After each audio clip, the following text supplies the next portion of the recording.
peoples. Hello, everyone in person. Welcome back. I hope you've been enjoying the symposium thus far.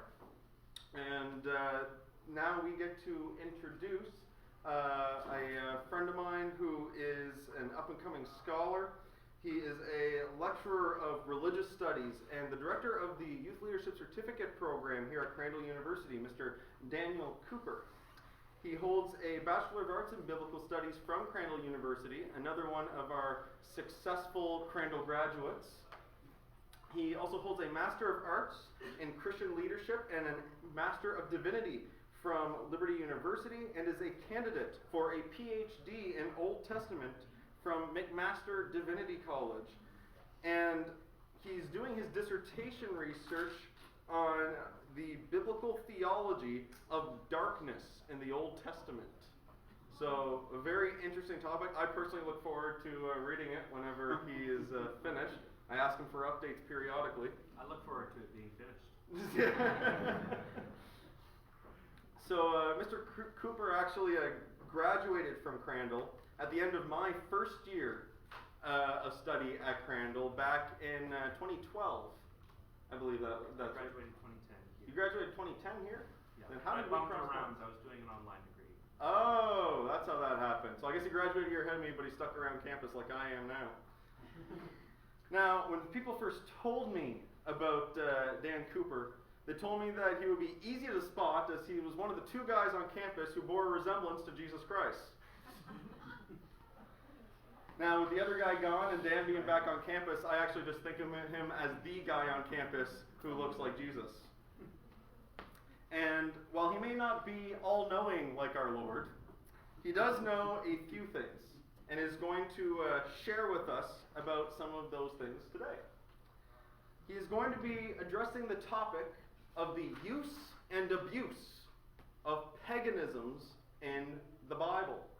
And I was really excited about this because, one, I had no idea how he was going to approach this, and two, it just sounds interesting. And he's going to be answering questions like, does the Bible make use of the views and beliefs of other religions? And if yes, how so? And is it always in a negative or critical light, or is it sometimes a little more positive?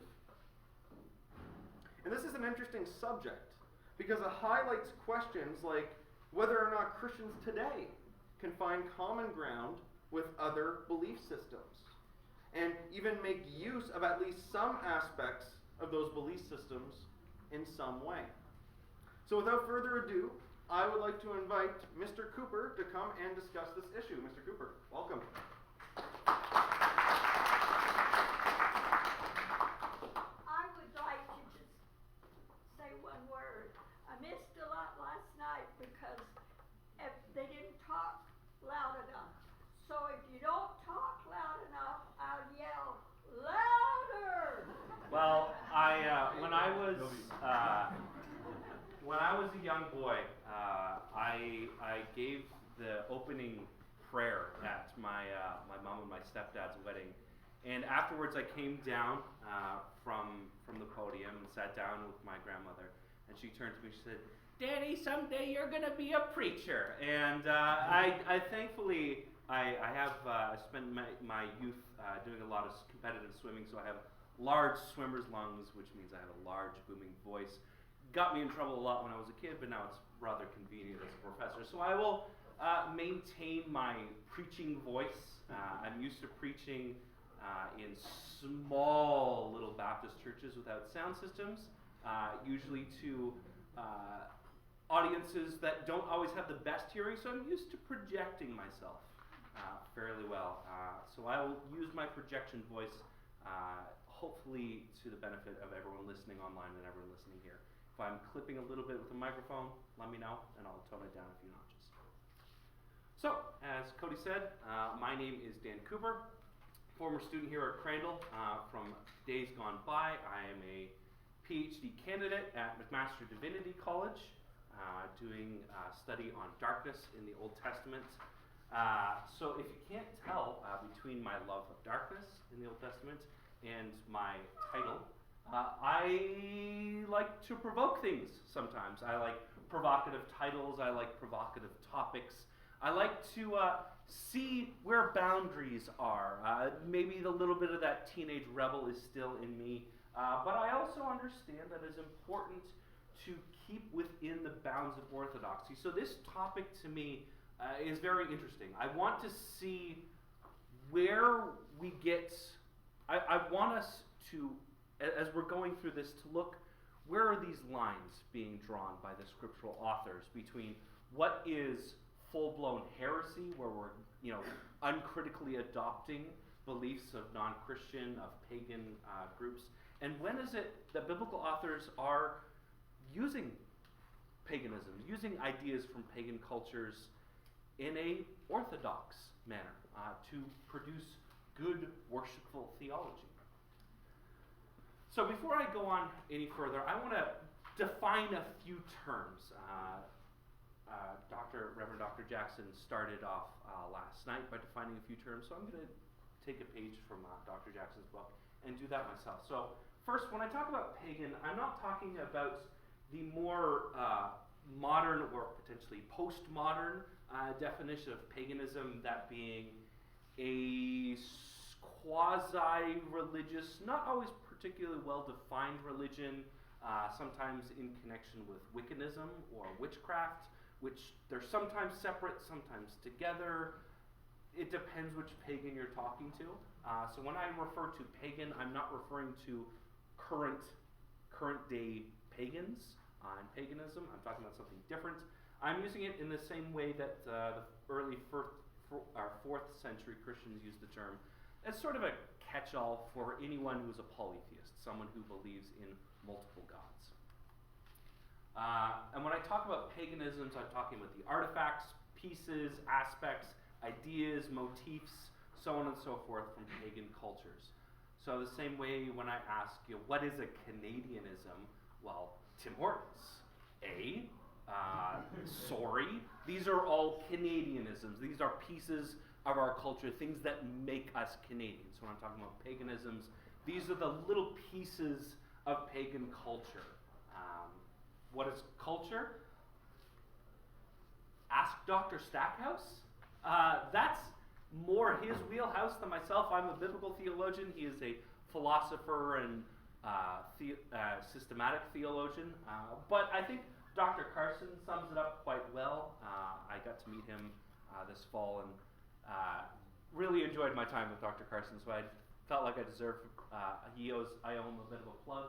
He says, culture consists of patterns, explicit and implicit, of and for behavior acquired and transmitted by symbols, constituting the distinctive achievements of human groups, including their embodiment and artifacts. The essential core of culture consists of traditional, that is, historically derived and selected ideas, and especially their attached values. Culture systems may, on one hand, be considered as products of action, and on the other hand, as conditioning elements of further action. That's a mouthful. That is a very, very, very long sentence. I think my first year grammar prof would chastise me for having a bit of a run-on sentence here. But Dr. Carson basically say, culture is incredibly nebulous and it's extremely difficult to define, so it kind of means everything. I know that's not particularly helpful to us, but culture can mean a lot of things. Religion is part of culture. Language is part of culture. Religion affects culture. Culture affects religion. Same with language and art, so on and so forth. And lastly, when I'm using these terms, pagan, paganism, culture, I'm using them specifically as value-neutral statements. I'm not saying culture is good or culture is bad. I'm not saying paganisms are inherently good or inherently bad. We're going to sift through these different things. We're going to,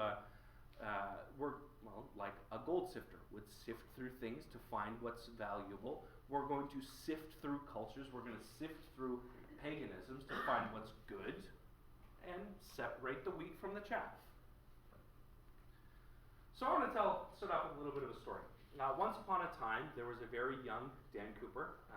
His beard was not quite as full as this, and his hair was still as long as this, maybe a little bit longer when I started here, I'm not sure. There was once a young Dan Cooper walking halls of Murray, and I took a course, I believe in my second or third year with Dr. Dempster, called Ancient Worlds. And in this course, we studied everything from Shamash to Shoshenq, from Enkidu to Akkad. We studied pagan cultures of all varieties. We looked at the Enuma Elish, we looked at Hammurabi's Code, we read from the Epic of Gilgamesh, all these cultural artifacts from cultures long gone by, all the cultural neighbors of the Old Testament. We looked at all these different things. And as we were going through, I started to notice that there were some similarities between what I was reading of these ancient pagan religions and their myths, their songs, their art, their belief systems. There were some similarities between what I was reading from the ancient world and what I had grown up reading from the Old Testament. And it got me wondering, is my Bible unique? Or is my Bible simply a product of its time? I started to wonder, is the word inspired? And if it is inspired, by whom or by what? Does the Bible show influences from pagan cultures? Does this undermine our view of the unique inspiration of Scripture? Did the biblical authors borrow or co-opt or adapt or subvert pagan ideas? And then lastly, they got me thinking, what principles can we discern and employ in our own pluralistic culture? How can we be orthodox in our syncretism?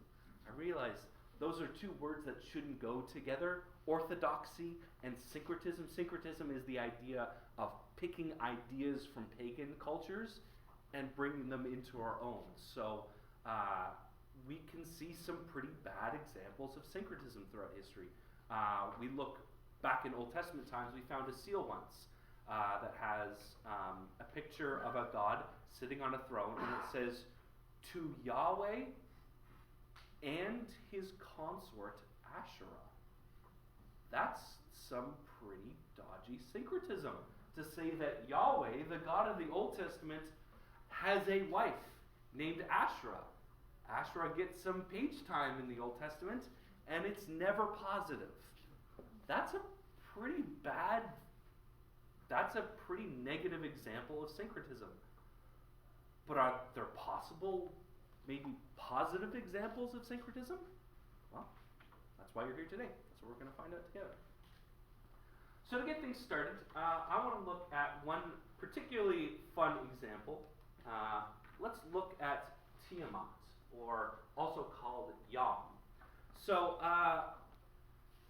Tiamat was an ancient Mesopotamian primordial goddess. So primordial goddess meaning she was one of the first. It was started off with her and her husband Abzu. Tiamat is the embodiment of the salt sea and chaos. She's this sort of sometimes serpentine, sometimes draconic being. She's a goddess, but not in like the human-shaped goddess, more of a sea serpent kind of creature.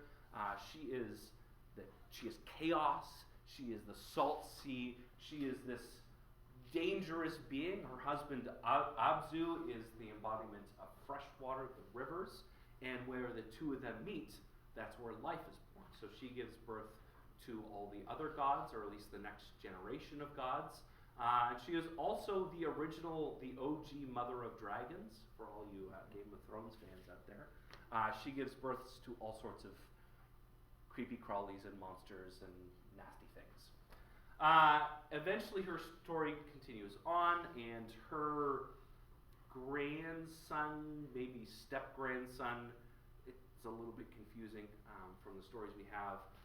Eventually Marduk, her maybe grandson, comes along in the scene. He stages a coup against Tiamat because she kind of goes ballistic and starts killing people. Gods. And Marduk stages a coup against Tiamat. Marduk kills her, splits her in half, And that gains him the title of now he is the new king of the gods. He was the only one strong enough to defeat Tiamat and her monstrous children. Similarly, Yam, the god of the sea, in the kind of older Canaanite myths, in the Ugaritic Baal cycle, Baal defeats Yam, the god of the sea, in chaos, which secures his own position as the head of the Canaanite pantheon. And then we have this little picture here, this 8th century seal impression that seems to potentially depict Tiamat, this big serpent that you see with the little hands there in the front, depicts Marduk's killing of Tiamat. So we have, do I have a laser pointer on this guy? No, that's not what happened. No, alright, whatever. So we have this picture here of Tiamat, the big sea dragon. So what does that have to do with the Bible? Well, she kind of makes some cameos in the Old Testament. Quite a few cameos, actually. First we have Leviathan. So Leviathan, some have tried to explain Leviathan as sort of like a crocodile. You can describe Leviathan as a crocodile. I think you really have to make some big stretches in order to do so, especially when we find in Job 41, the description of Leviathan is pretty similar to Tiamat. It's big, it's scaly, it's water-dwelling, it breathes fire, it eats everything in sight. It's a pretty terrifying creature. So it's pretty primal, and Leviathan, she shows up Job 3, 31, Psalm 74, 104, and Isaiah 27. Then we also have Tanin. Tanin's sometimes gets translated as serpent, and that fits the context usually, or about half the time when Tanin is translated, it's serpent, and serpent works. It's probably just talking about a regular old average snake. But there are some times where Tanin is definitely something a little bit older, a little bit bigger, a little bit more fearsome, a little bit more primal. Tanin shows up multiple times as well. And then we have Rahab. Not Rahab the prostitute from Jericho, probably the being that she is most likely named after. Rahab is probably the most difficult to define out of the three of them. She is potentially a sea serpent, maybe a representation of the Nile, or a god of the Nile, or a god of the rivers. She's serpentine and scary, just something you don't really want to mess with Rahab. We can kind of be pretty confident about that. Something scary, something you don't want to mess with, something that goes bump in, not in the night, but in the waters. So let's look at some specific examples and kind of parse this out, because just by seeing this list and saying, oh, we've got sea serpents in the Bible, does that mean the Bible believes in sea serpents? Does that mean we as Christians need to believe in sea serpents? Let's look at some specific examples. So in Job, we see Job asks for the sorcerers of his day to curse the day of his birth by invoking Leviathan to swallow up that day. So those unfamiliar with the Babylonian creation myth called the Enuma Elish, this verse can be a little bit confusing. So in the Enuma Elish, Tiamat and her monstrous minions swallow up a number of gods. Gods go to war with Tiamat, she ends up swallowing a bunch of them. And in the Babylonian mythology, gods were often represented as stars. I mean, of course, the sun and the moon were different gods as well, but the gods were sometimes represented as stars or some sort of luminous being. So basically what Job is saying is, may the sorcerers invoke Leviathan to swallow up the day that I was born, the same way that Tiamat swallowed the gods, in eons and eons past. So does that mean Job believes in Tiamat? Maybe. At least Job the person seems to be uncritically using Tiamat as a given, believes that this is true. Let's skip forward a little bit and let's look at Job 41. So Job 41 opens up with this very lengthy description of Tiamat. We're talking, we've got scales. We've got these huge tree trunk legs. It's breathing fire. It's eating everything in its path. It's this absolutely terrifying beast. No one can, its scales are so hard that not even a spear can pierce them, that they are just layered so perfectly after it. It's this unstoppable killing machine. The description there really reminds me, any Lord of the Rings fans, either the books or the movies, or I guess technically Hobbits. I grew up reading The Hobbit. I've probably read The Hobbit more than any other book other than the Bible at this point. I read it quite a few times.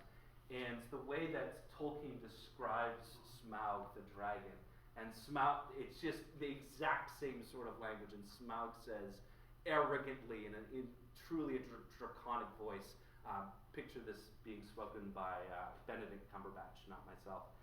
Smaug says, "I kill where I wish, and none dare resist." It's the same with Leviathan. Leviathan, she kills where she wishes, and none dare resist her. But Job 41 doesn't just say that about Leviathan. Job 41 opens up with God saying, well, Leviathan's terrifying, but to me, I could just put a fish hook in its mouth and pull it out of the water. It's one of those catch and release fish for me. You catch a trout, it's under 12 inches, you can't keep it, so you throw it back in the water. That's really all Leviathan is to God. It's just an undersized trout that you throw back in the water. Or he says, can you go up to it and put it in a cage like a bird, or can you put a leash around it and give it to the young women of your family? Leviathan is really one of those little purse chihuahuas to Yahweh. He says, yeah, Leviathan's kind of scary to you, but I just kind of scoop up Leviathan, shove it in my purse, and go along with my day. I don't really want to picture God having a purse chihuahua, but you kind of get the similar idea here. Job 41, in God's speech to Job, where he says, you think Leviathan's scary? Leviathan is nothing compared to me. You shouldn't be scared of Leviathan swallowing up your days. You should be scared of me swallowing up your days. And God in Job 41 just completely strips Leviathan of all of her power. She is nothing compared to God. So let's go to another one. Let's look at Psalm 74. So we have the psalmist going he starts off with this cry of lament, and God, show up, do your thing, and then it says, but God is my king from long ago. He brings salvation on the earth. It was you who split open the sea by your power. So, okay, where did God split the sea by his power? Well, Exodus, obviously. You broke the heads of the monster in the waters, that's Tanin there. And it was you who crushed the heads of Leviathan and gave it as food for the creatures of the desert. It was you who opened up the springs and streams. You dried up the ever-flowing rivers. Well, the psalmist isn't here saying, God killed Leviathan. He says, God split the sea. You think Marduk is great because he can split this primordial sea serpent in half and do cool things with that. Yeah, Yahweh already did that. He already split the waters in half. There's no big cosmic thing about it. God just saw a problem, and it was a body of water, and he just made it go in half. No big deal for God. It's not some big, fancy, cosmic storm. It's just, God saw water. He split it in half. Easy peasy. There's no conflict. There's no warfare. He just does it. Let's look at Psalm 104. How many are your works, Lord? In wisdom you made them all. The earth is full of your creatures. There's the sea, vast and spacious, teeming with creatures beyond number, living things both large and small. There the ships go to and fro, and Leviathan, which you formed to frolic there. To God, Leviathan's a rubber ducky. It frolics in the waves. I have a basket next to my bathtub of toys. We have little seahorses and rubber duckies and silly things that my kids play with in the bathtub. And God says, Leviathan is not some big scary thing. It's a little bath toy to me. It's there to frolic in the waves. It's like an energetic Labrador Retriever puppy that you bring to the beach, frolicking and splashing in the waves. It's not scary. It just frolics in the waves. The psalmist here just says, the things that you're most afraid of, they mean nothing to God. They're really not worth being afraid of. So these are some pretty simple examples, and these are examples of God referring to things outside of himself, things that are part of kind of the tropes of the ancient Near East, and saying, those things that you're afraid of, the things, the kind of the monsters that go bump in the night, according to culture, they don't matter. They're not worth being afraid of. But it's easy to talk about things external to God, but there are a few instances, and when I say a few, I mean quite a few instances in the Bible, where the biblical writers refer to God in terms that seem pretty paganistic, seem a little alarmingly paganistic. So the first off we're going to look at is the trope of the rider on the clouds. So here we have an image of, I believe that's Baal. Yeah, that's Baal there, and we see in his left hand, he's got the frilly thing, so that's a lightning bolt, because Baal, he throws lightning bolts, and on the other hand, he's got this club, and that's the club that he smashes stuff with and makes the thunder. So he's got thunder and lightning in his hands, and he sees that the waves that he's floating on top of, that's this cloud. So he's kind of the cloud surfer god. And this is a pretty common thing in the ancient Near East. It's not just Baal, but Marduk. He also likes to ride on clouds. For those of you who are fans of Far Eastern mythology, we also have the Monkey King, who rides on clouds in the Journey to the West. For those of you who are fans of either Chinese and Indian Buddhism or fans of Dragon Ball Z, that's where they got that trope from. Goku rides a cloud. He's the Monkey King. That's where the old Dragon Ball Z is. So Marduk and Baal are often depicted as riding on clouds. They're the storm gods, so it makes sense. When Marduk is rolling out, he's going to roll out on the storm clouds. Storm cloud's going to dump all the water on the ground, because he's a fertility god. He's a storm god. So if they're going to ride out on anything, it's going to make sense that they're riding out on clouds. And their clouds are big, terrifying things. They're super impressive. Ancient Near Easterners, they're very confused. There are things in the sky, and they turn the sky black in the middle of the day, and then water just kind of dumps out of them. And that's a little bit weird, a little bit scary. We're confused about this. So it's got to be the gods, right? Got to be. Well, this trope, this idea of gods riding on clouds, it's in the Bible too. Psalm 104, I'm going to be picking on Psalm 104 quite a few times, and there's a lot more I could pick on Psalm 104 multiple times, but this is a particularly interesting example. So we open up here, he says, the Lord wraps himself in light as with a garment. He stretches out the heavens like a tent and lays the beams of his upper chambers on the waters. He makes the clouds his chariot and rides on the wings of the winds. He then goes on to stretch out the sky. He set the earth on its foundations. It can never be moved. You covered it with the watery depths as with a garment. The water stood above the mountains. You set a boundary they cannot cross. Never again will they cover the earth. Friends, that's pretty samey to a lot of Babylonian and Canaanite myths. Very, very, very samey. So, we've talked about Marduk a few times. So Marduk, he kills Tiamat, splits her in half. Well, he doesn't just leave two halves of a rotting corpse of a sea serpent lying around. He takes that corpse of a sea serpent, stretches it out, and he hops up on his cloud chariot. He takes half of it, and he makes the earth with it. Then he takes the other half, and he makes the sky with it. So we have this God who rides on clouds, who stretches out the heavens, puts them in their places, and sets boundaries for the earth. Hey, psalmist, sounds pretty samey to me. Are you sure you're not plagiarizing here? Because I don't know. I don't know about you, but plagiarism in my classes will get you a 0. Psalmist, are you sure you know what you're doing here?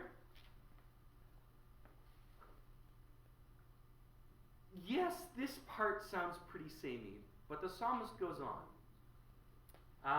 From there, his story starts to diverge.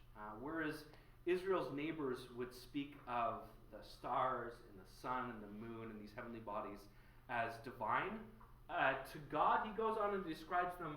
We see that the stars and the moon, they were put in place to keep time. They were basically the ancient Near Eastern equivalent of a Google Calendar. What's the shape of the moon? Oh, it's a waxing gibbous. Okay, so that means around this time we've had so many moons. Okay, so it's harvest time. Okay, cool. We know what time of year it is. And so the psalmist says, it kind of catches your interest at first. And you have to wonder, is there a little bit of an evangelistic bent to this, or maybe an apologetic bent to this, to say, hey, look at these things that are super similar, but also look how we're different. Yes, we have a God. You think that Baal is the one who stretched the sky over the earth? Well, no, that was actually Yahweh. And you think that Baal's buddies, they all became the stars, the moon, yada yada yada. Shamash is up in the sky, being the sun. Well, not really. That's all Yahweh. He did all that stuff. He made all that stuff. And here's where you're wrong. The sun and the moon, they're not gods. And then he goes on to say, he talks about God's care and provision for his creation. He creates the plants, he cares for the animals, he brings water for all of them. We have all this provisional nature of God. In its ancient Near Eastern context, this is where the Canaanites start to be like, sorry, what? What are you talking about, psalmist? Because that doesn't make any sense. Because the gods made stuff basically out of laziness. They wanted to eat, so they made stuff to eat. They had to eat, so they just made stuff to eat. And then they kind of got lazy one day, and one god said to another god, make me a sandwich. And the other god said, no, you make me a sandwich. And then they said, no, you make me a sandwich. And then they went to war over it, and one of them died, and then they made humanity out of the blood of the god that they killed, because one of the gods didn't want to make another god a sandwich. And that's how humanity came into existence. I'm not making this stuff up, by the way. Whereas Psalm 104 says, no. That conflict stuff, that's not a thing. That's not how this all came into existence. God created these things very carefully, very thoughtfully, very wisely. He put it all into place for a reason. Yes, he's the rider on the clouds, but he is the real rider on the clouds. He is not this, big tyrant who goes around in his chariot zapping people with his lightning bolts and scaring people this thunder. No, he rides around in the clouds so that he can give people water. Because people need to drink, and plants need to drink, and animals need to drink. It's not this big show of force. It's more, well, God needs to provide, and this is how God provides. Easy peasy. So another book in the Bible that was either heavily influenced or at least has a deep awareness of pagan religious beliefs is Ezekiel. I could talk about Ezekiel's use and abuse of paganisms for the entirety of my chat, but I'm just going to pick on one little thing. So most scholars agree that Ezekiel was extremely well educated. Basically all of them would agree that he's at least extremely well educated as a Jewish priest. But he is also extremely well educated in his knowledge of Babylonian myths. He understands them very well, and he employs them to very great effect. So one of the things that he does is he borrows this idea of melamu. So melamu is a word that kind of translates to radiance or aura or it's somewhere between splendor and radiance, this glowingness of the gods. So it's used in Babylonian and Old Babylonian and also Neo-Babylonian and Akkadian scriptures to describe Melamu and its kind of cognates as well, to describe the kind of glowiness of both gods and emperors. So we have these inscriptions, and here we have, we're not really sure exactly which king this is, but we can see behind the king there was a god, that, hence the names behind him, and we have this ancient Near Eastern king, this Babylonian king with the bright glowy stuff going around him. That's his Melamu. That's his radiance, his aura of awesomeness, I guess you want to call it. It's this kind of, how we have the old medieval paintings of Jesus, and it's got that little halo around him. It's pretty similar to that idea there. You can tell that this being is divine, this being is special, because of this Melamu that goes out from him. In Ezekiel, we find not the word Melamu, but this radiance of God shows up multiple times. And for us as 21st century Christians, this is where I kind of get a little bit close to my dissertation here. For us as 21st century Christians, we assume that God is bright and glowy because we're used to that. We're used to that from iconography that we've kind of picked up over the centuries, especially through the medieval era, where that became very popular. But outside of Ezekiel and a few Psalms, God is not very often described in terms of radiance. Usually God is described in other terms. He is, sometimes he is fire, sometimes he is shadow, sometimes he is cloud, sometimes he is earthquake, sometimes he is silence. But it's honestly not very frequent in the Old Testament specifically that God is described in terms of radiance. Whereas Ezekiel very purposefully and in detail describes the radiance, this almost emperor, godlike radiance of God. He just sees this at the Kibar Canal. He sees it when God's radiance departs from the temple, God's presence departs from the temple, but we also see it later on in Ezekiel when God's presence, his radiance, returns to the temple. Remember that the first time God's presence shows up in the temple, it's not radiance, it's a thick cloud of darkness that was so impenetrable that the priests had to leave. Remember that from in Solomon's time when he dedicates the temple. But here, God's presence is not a cloud, it's not this impenetrable darkness, it's radiance. That's a conscious decision on behalf of whether you want to take it as Ezekiel describing it this way, or as God self-disclosing in this way. God has chosen to self-disclose himself as a God wrapped in Melamu. It's also important to notice when God is showing this, knowing that Melamu shows imperialistic power. It shows the greatness, the grandeur of a god.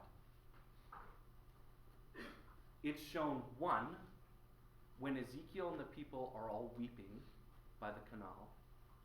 It's showing when God's presence is leaving the temple. At the darkest, dreariest, most down in the dumps moment in Israel's history, God is saying, this is my power. I wasn't kicked out of the temple. I am leaving with my dignity intact. I am still the king of the gods. I am choosing to leave the temple. And then, like an emperor returning to his throne at the end of Ezekiel, he says, all right, this is my home. I'm coming back. This is where my Melamu dwells.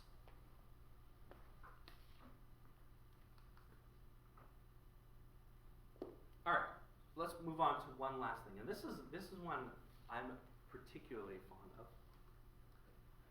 So, there are multiple examples in the Bible of there's this trope throughout the ancient Near East that there was a sort of council of gods, that there was, and it's patterned very much off of ancient Near Eastern kingship. Ancient Near Eastern, okay, it's a kind of a chicken or the egg scenario. Were the gods fashioned after ancient Near Eastern kings, or were the kings fashioned after ancient Near Eastern gods? The Christian side of me says they built their gods after themselves. The like Old Testament textbook side would say they built it was the other way around, but whatever.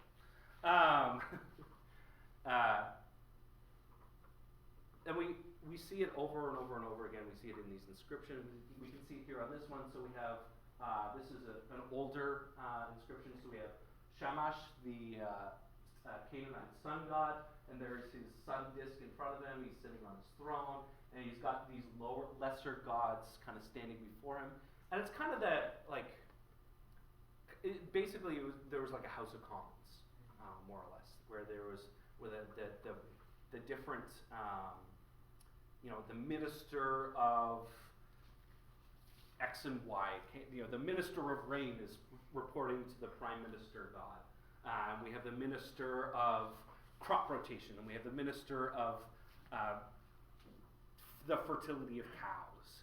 They're all showing up, they're giving their daily reports. This is the big faculty meeting that they have to go through all the time. And the high god, he kind of sits on his throne and he barks out orders. You do this and you do that, and you give me a report on this, and yada yada yada. Well, that shows up quite a few times in the Old Testament. Quite a few times in the Old Testament. Those are the Old Testament examples. Put a pin in that for a second, because it's going to go on beyond the Old Testament as well. Usually, we like to think of the Old Testament's neighbors as polytheists. That's true, but I think a more accurate description is a lot of them were henotheists, that they had one specific god to them that was more important than all the other gods, that they had one god or one divine one divine couple that they would worship, not to the exclusion of all others, but to a greater degree than all others. And some people have looked at these examples from the Old Testament and said, aha, see, the Old Testament is not actually strictly monotheistic, it was henotheistic. Did you not know that your Bible is evolutionary, that it did not just spring out as monotheism, that it's silly to think that the Old Testament started off as monotheistic. You can do that if you're doing a very surface reading of these texts. You dig a little bit deeper and you realize maybe that's not the case. Let's move on. Let's look at a few specific texts. First off, I want to look at Psalm 182. Psalm 182 is kind of the punching bag of henotheism, where when people want to say the Bible is henotheistic, they will punch at Psalm 82 till the cows come home. That's the horse they want to flog to death. So it starts off, God presides in the great assembly. He renders judgment among the gods. In the Hebrew there is Elohim. Some translations, and I'm copying from the NIV here. The most recent edition of the NIV puts quotation marks around gods on all the examples here. Kind of rubs me the wrong way, because there's no quotation marks in the Hebrew, and that's a very determined interpretive choice on the writer or on the interpreters in the NIV. And I see that with full acceptance. The NIV guys are great. One of the guys on the NIV translation committee is my PhD supervisor, and we have all sorts of chats about Bible translation, and he's a solid guy. So I don't want to knock these guys too much because some of them are my friends. And some translations will put this as gods, some will put it as kings, some will put it as gods, like the NIV does. It's a little tricky to do. Sometimes Elohim definitely does mean kings. There are a few instances in the Old Testament where it's definitely talking about earthly kings, for sure. Psalm 82, if we translate this as gods or kings, that really gets rid of a lot of the theological problems with 82. Like, okay, it's not henotheistic, easy peasy, let's move on. We can breathe a sigh of relief. But, I don't know. Sure looks like gods. Because verse 7 says, you will die like mere mortals. Not, you will die because you are mere mortals. You will die like mere mortals, as if they aren't already mere mortals. You will fall like every other ruler, as if they're something different from regular old rulers. So maybe this is talking about gods. In which case, we have a panic attack because maybe we're henotheists after all. Maybe God isn't the only God out there and that there's other gods, and we start panicking, freaking out. Well, maybe not necessarily. Maybe the psalmist here isn't really drawing a line between gods and kings, knowing that some ancient Near Eastern kings like to fancy themselves gods. So maybe there's not really a strict line in the sand between gods and kings in the ancient Near East, because they were kind of the same people for a lot of cultures. But I'm getting a little bit ahead of myself. That's kind of tertiary to the original question. If we look at this psalm, is it henotheistic? If it is henotheistic, it's only henotheistic in a very tongue-in-cheek manner. So we see here at the beginning, God presides in the great assembly. Presides is one way to translate it. It's more God stands in the great assembly. People don't stand in the divine assembly. They're either seated on the throne or they are kneeling before the high God. God stands. It's like he kicks down the door and bursts and says, "Hey, you guys, do justice. Get out of here. You think you're gods. You think you're great. Get out of here. This is my throne. Get out." He's this almost usurper God who busts in, breaks down the door, and says, "All of y'all, get out. You think you're gods? You've called yourself gods? I've called you gods? No. Get out. You'll all die like mortals. Get out of here." And he just sweeps out. This usurper God comes into this trope from the ancient Near East and says, you think that there is this council of gods? No, there's no council of gods. And if there is, God's going to bust it up anyway. He doesn't care about it. And he has this restructuring of power. He says, you gods, you god kings, you think you're so great, but you do no justice. You pervert justice in the land. You think you're so powerful. You think you're completely unstoppable. You billionaires who can get away with murder. You politicians who can get away with corruption. You think you're completely untouchable. And God busts down the House of Commons. He busts into the Oval Office. He busts into Capitol Hill. He busts into Kim Jong-un's fortress and says, "No, get out. You think you're great, but you pervert justice, and so I'm going to replace you with myself."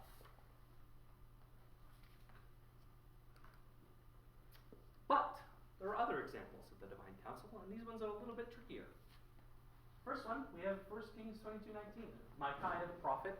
So, kings are going to war. They want to ask, "Hey, should we go to war?" And they're like, go around, they ask some prophets. The prophets say, "Yeah, go for it." And then they go to Micaiah and say, "Hey, should we go to warfare?" And Micaiah's like, "Yeah, whatever, just go for it." And they're like, "Really? Should we really go for it, Micaiah? Because usually you pronounce doom on me." He's like, "Oh yeah, okay, you want some doom? I'll give you some doom." So he gives his oracle of doom. He starts up and says, Micaiah continues, "Therefore hear the word of the Lord. I saw the Lord sitting on his throne with all the multitudes of heaven standing around him on his right and his left." So, if Micaiah is correct here, if we take him at face value, it would appear that God chose to self-disclose himself as having existing in a divine council. It's a little interesting. Isaiah 6:1. "I saw the Lord high and exalted, seated on a throne, and the train of his robe filled the temple. Above him were seraphim, each with 6 wings." Again, God sitting on a throne. There are other beings existing in that throne room with him. Job 1:6. "One day the sons of God came to present themselves before the Lord, and Satan also came with them." That sounds pretty similar to a divine council to me. Revelation 4:2. We got into the New Testament. It's easy to brush away the Old Testament ones and say, "Oh, that's the Old Testament. I can be a nice little comfortable Marcionite Christian and ignore that the Old Testament exists, and then I don't have any of these problems." We got problems, friends.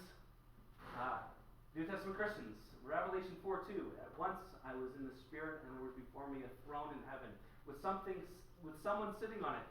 And the one who sat there had the appearance of jasper and ruby, a rainbow that shone like an emerald encircled the throne.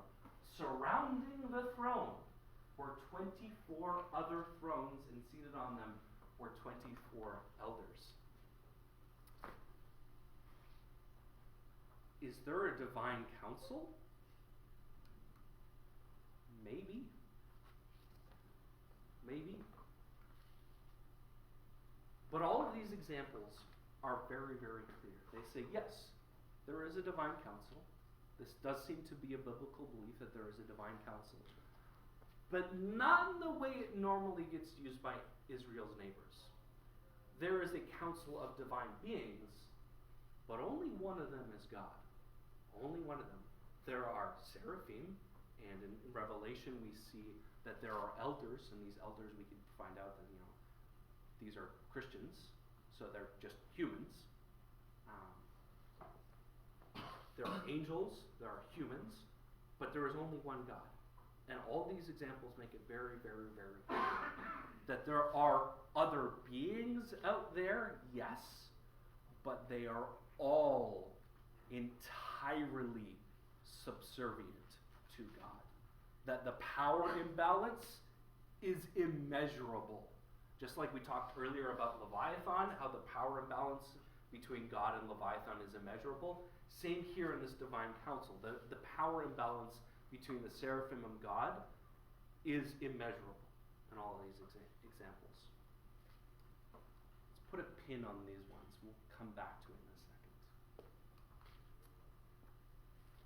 So Dr. Dempster already talked a little bit about Paul's trip to Mars Hill. And I want to pick up a few interesting little tidbits. Because it's easy, again, to look at the Old Testament and be like, that was the Old Testament. They kind of pushed the boundaries of orthodoxy a little bit. But we don't do that as Christians. We're a little bit more careful about that. We have the Holy Spirit guiding us. We have a little bit extra wisdom. We're a little bit better than that. Maybe not. So, when Paul shows up in Athens, he seems to have an awareness of something. That there is something special about the Athenian Areopagus. If you were to show up in Athens and start preaching about a new religion, what would happen is the Athenian, the elders of the Areopagus would have you stand before them in a council. And this is a formalized meeting. You'd stand before the council and they ask, okay, who's your God? And this would be sort of a path towards legitimization. And they would ask the preacher a bunch of questions. Who is your God? What's he like? What's he doing? And if accepted, this process of legitimization would get a few benefits. First off, it would involve the dedication of a new temple. Second, a new feast day would be announced throughout not only Athens, but throughout the entire Roman world. And there would be a legitimization throughout the Greek and Roman world. Paul knew this. He understood this system. He knew how all this worked. And he crafted his speech very specifically to answer these questions. So, the first one is dedication of a temple. Well, the God of heaven and earth does not live in temples built by human hands. All right, Athenians, you want to legitimize my religion? Well, you're not going to need a temple, first off. Number two, you're not going to need a feast day.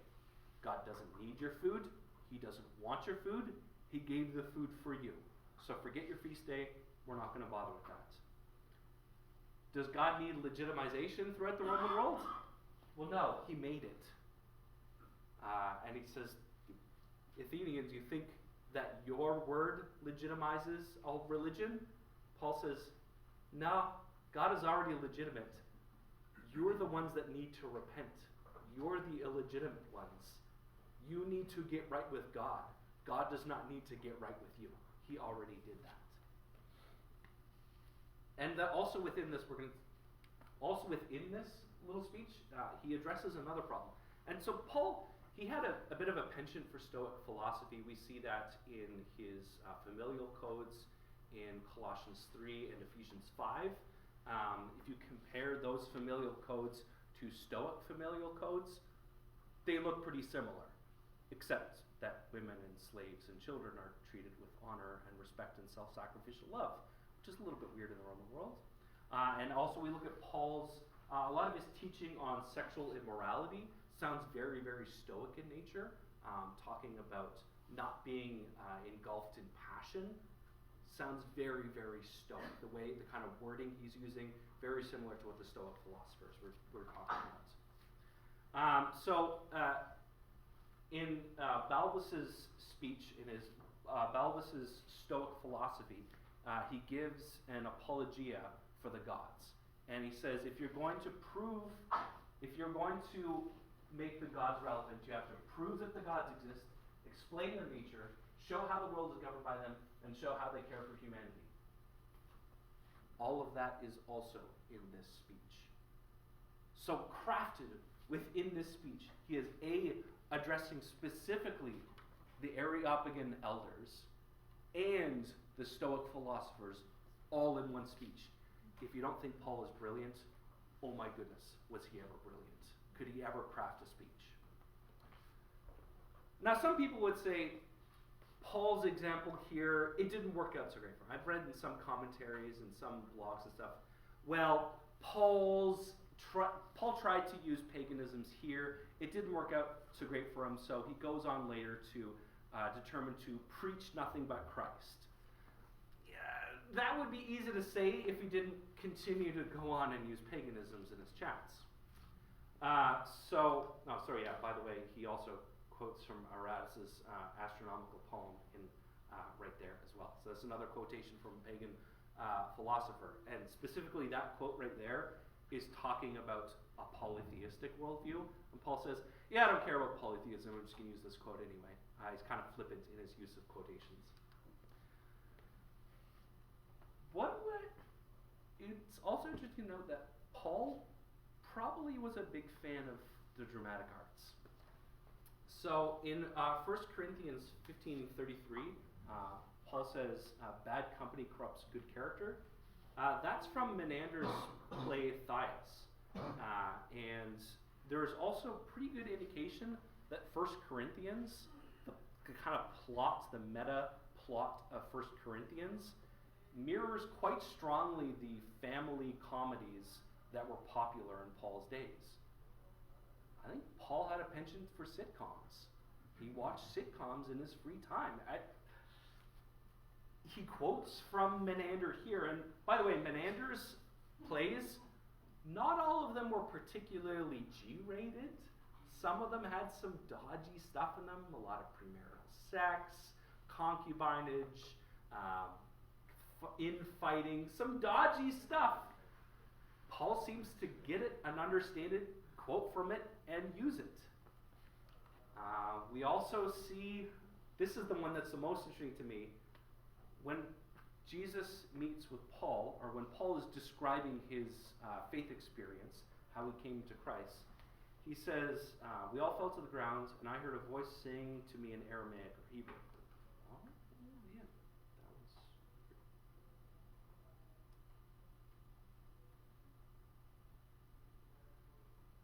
Sorry about that. He says, Saul, Saul, why do you persecute me? It is hard for you to kick against the goads. That kick against the goads is from Aeschylus. I don't know my Greek playwright super well. I spent days trying to pronounce that correctly, still can't get it right. From his play, Agamemnon. So it's one thing for Paul to quote pagan playwrights. It's another thing for Jesus to recognize Paul's love for plays and to quote a pagan playwright to Paul. This is the resurrected Christ quoting from a pagan playwright to the Apostle Paul. Wow. Pretty slam dunky to me. So, does the Bible show influences from pagan cultures? Absolutely does. Does this undermine our view of the unique inspiration of Scripture? No. It uses these pagan influences, but it transforms them over and over and over again.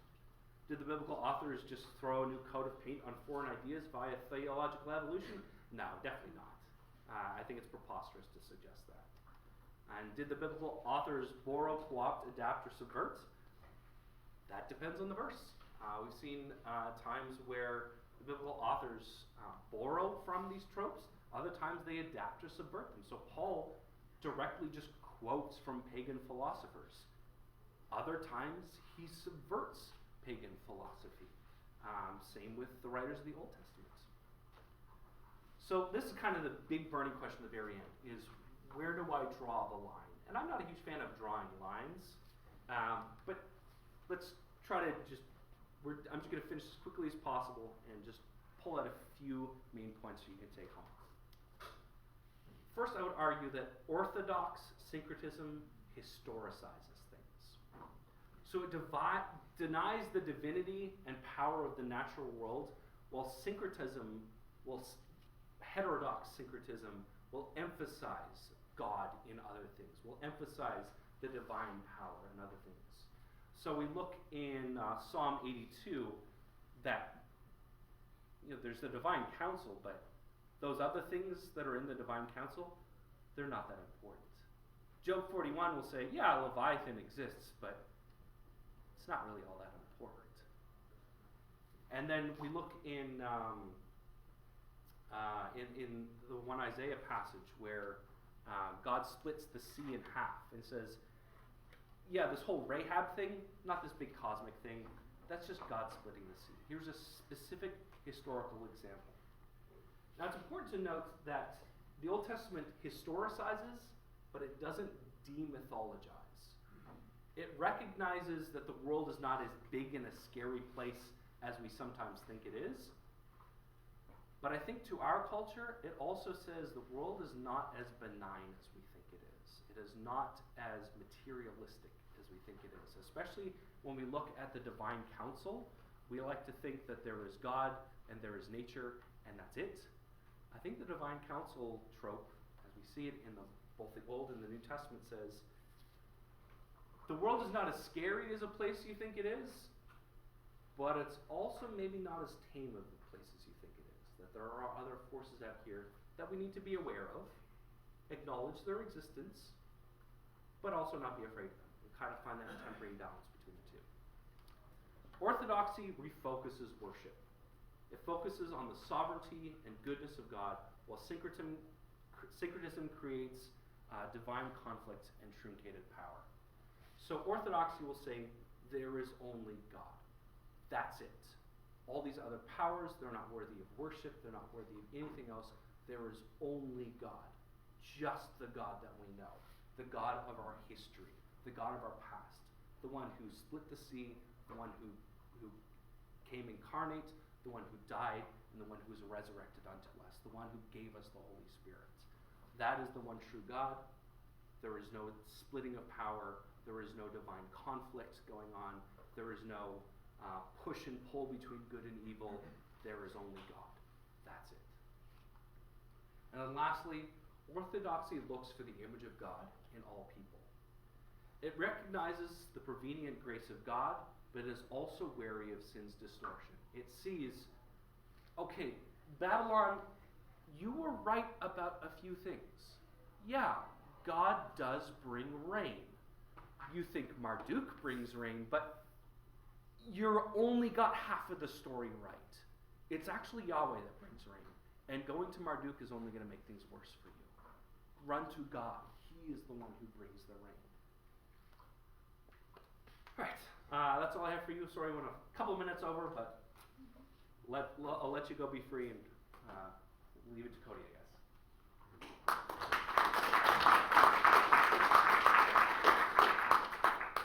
Well, thank you very much, Mr. Cooper. That was as interesting and provocative as I expected it to be. I very much enjoyed that. And I trust that all you did as well. And for going a few minutes over, we will not have you back to the symposium ever again. Deal with the consequences. Anyway, so just as a reminder, There's no formal Q&A session. There's no formal Q&A section at the end of each lecture, but you are more than welcome to approach our speakers if you want to talk to them one-on-one.